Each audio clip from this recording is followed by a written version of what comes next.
કામરેજ તાલુકાના નવી પારડી ગામની સીમમાંથી એલસીબી પોલીસની ટીમે બાતમીના આધારે નકલી ઈનો બનાવવાનું કારખાનું ઝડપી પાડ્યું છે। ગુજરાતમાં આ શું થવા બેઠું છે? એક તરફ હાર્ટ એટેક જેવી બીમારી લોકોના ભોગ લઈ રહી છે, બીજી તરફ લોકો મોતનો સામાન વેચી રહ્યા છે। નકલી મરચું, નકલી ઘી, નકલી પનીર, નકલી હળદર, નકલી મસાલા, ન જાણી ખાણીપીણીની કેટલી વસ્તુઓ ગુજરાતમાં નકલી બની રહી છે અને વેચાઈ રહી છે।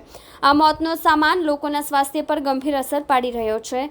ત્યારે હવે કામરેજ તાલુકાના નવી પારડી ગામની સીમમાંથી નકલી ઈનો બનાવતી ફેક્ટરી ઝડપાઈ છે। આ નકલી ઈનો એવો છે જે તમારી તબિયત સુધારવાને બદલે બગાડી શકે છે। નકલી ઈનો બનાવવાનું આ કારખાનું કામરેજ તાલુકાના નવી પારડી ગામમાં ધમધમતું હતું।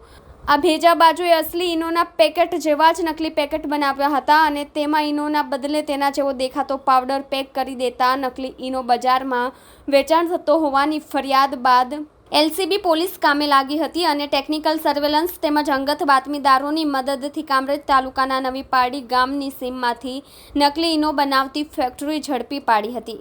સત્તાર શેખનો રિપોર્ટ, આઝાદ ન્યૂઝ।